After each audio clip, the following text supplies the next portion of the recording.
Hey, good morning. Thanks for joining us for the News 12 FastCast. I'm Nick Proto. 7:30 here on our Friday morning. Last night, candidates running in the Richmond County School Board races for Districts 4, 5, 8, and 10 were welcome to attend a forum and to let parents know their priorities if elected. With 4 seats on the table, school board candidates are bringing urgency to the conversation of what needs to be done. 6 out of 9 candidates came out to give parents and the community their priorities of what they'll bring and what's at stake for education. District 4 candidate Shantae Boyd says it's all about pushing for higher education, while candidates like also District 4 candidate Reginald Forrest says he will focus on bringing accountability to students and staff. District 5 candidate Monique Braswell says her priority is standing up for policies that are best for students, while Christopher Mullins says positive change starts with mentorship. See how our young kids lead us. They want that representation. They want somebody young who looks like them. Again, there are 4 seats on the table that will represent the future of Richmond County schools. It's up to you to vote on who that's going to be. Plenty of time still to go to the early voting centers for Richmond County. Early voting runs throughout the weekend. Today and tomorrow, all voting centers are open from 8:30 to 6. On Sunday, you can go to the municipal building from 8:30 to 6 as well. In Columbia County, you can go to building G3, the former Uchee Creek Library, and the school district's support department complex from 8 to 5. Early voting tomorrow is from 9 to 6. In Aiken County, early voting runs from 8:30 to 6. You can go to the elections office, the North Augusta Community Center, Roy Warner Park, or Odell Weeks Recreational Center. There is no early voting on Sunday. Early voting sites are on WRDW.com. A transformer company plant is expanding in Burke County. Georgia Governor Brian Kemp says it'll bring at least 100 new jobs along with it. The new facility is going to be in Waynesboro. Governor Kemp says this will be investing more than $15.3 million over the next 5 years in the state. Burke County's Development Authority says the announcement came at a good time. Due to the hurricane, we have experienced extreme loss to our power grid. And, they're going to help not only get our local area back online as far as replenishing these items, but our region, the state, and the rest of the United States as well. A similar development is also coming. Back in July, Ritz Instrument Transformers announced it would invest $28 million in a new Waynesboro facility, creating 130 jobs. A car accident with a Richmond County patrol car stalled traffic on Gordon Highway. This was the scene yesterday afternoon at Bayvale Road.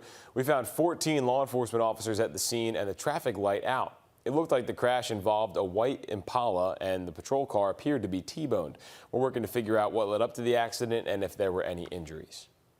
2 former Richmond County deputies pleading guilty to federal civil rights charges involving an assault on a jail detainee. This is an update from a story first investigated by our I-team. It's in connection to an incident at the Charles B. Webster Detention Center back in May of 2022. Body cam footage shows the deputies using what Richmond County says is unnecessary force when responding to inmates protesting living conditions. At least 5 law enforcement officers are facing charges. 52-year-old Daniel DeVersa and 27-year-old Melissa Morello each pled guilty to deprivation of civil rights under color of law. They each face up to 10 years in federal prison. We now know who died in a crash on Peach Orchard Road Wednesday. Deputies went there to investigate around 10 o'clock that night. The coroner says 59-year-old Lynette Taylor of Hepzibah was hit as she tried to cross the road. An autopsy will not be scheduled. A heads up, there will be crews removing trees and broken limbs on Stevens Creek Road today starting at 8 o'clock from the Richmond County line to Evans to Locks Road. So watch out for possible traffic delays in the area with your morning commute. Huge piles continue to fill streets across Augusta, whether they were thrown on the curb or stacked neatly there. The city is only focused on the trees right now. They're urging people not to mix that debris with roofing or trash. Crews still need you to put it on the edge of your yard by the road, not in the road. Also, make sure to avoid Lake Olmsted Stadium and Eisenhower Park. That's where crews are taking all debris to be cut down. More hurricane relief food distributions are happening today. The Salvation Army in Aiken is hosting one from 10 to 1.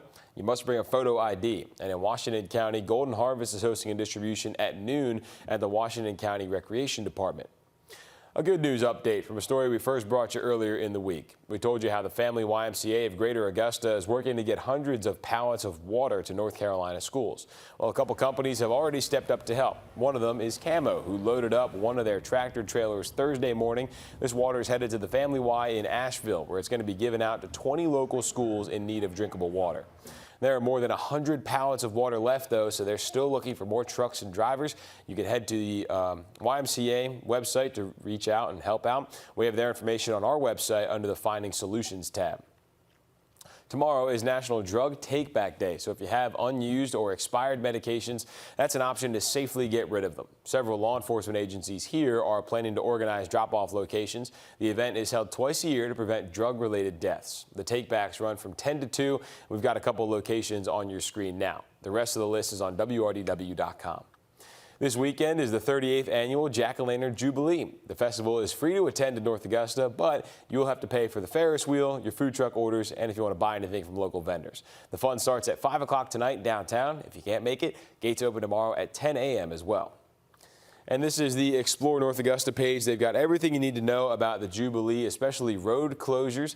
Georgia Avenue is going to be down from Center Street to Carolina Avenue, and any of those diamonds you see show other closures from Clifton Avenue to Spring Grove Avenue. And if you're heading out there, you want to know how the weather's going to be, so that's why we've got Tim Strong standing by with the Friday forecast. Gladly, Nick, and we'll have a perfect setup for the Jack-o'-lantern Jubilee. We're getting warm today and tomorrow, but both events, even before that, we'll have nothing but clear skies and sunshine. Look over the Thurman Dam, just about perfect. As nice as this Grovetown live eye cam looks. Sun not quite up here. We still have maybe about 5-6 minutes to go before it'll come over the horizon.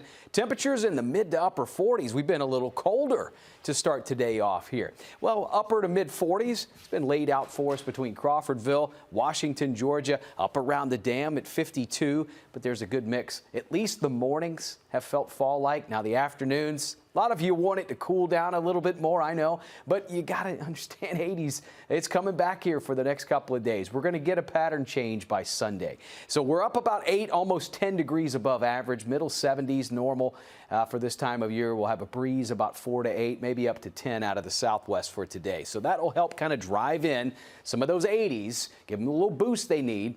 Overnight lows tomorrow morning, back into the 50s. We'll stay with about 52, 55 degrees, and then finish off very warm on Saturday afternoon. There's the front that makes it in here by late Saturday night. And very early Sunday morning, I'd say maybe Saluda, Edgefield, far eastern Aiken to Bamberg County has probably the best shot out of anyone to see a quick passing shower, but it will be cloud cover and a little bit cooler. So we'll have an isolated shower possible.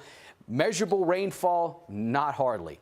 We're going to stay in the 70s through Tuesday. We're going to get right back in the low 80s, going all the way out to Halloween, the last day of October, a week from now there on Thursday at 82. Have a great day, everybody.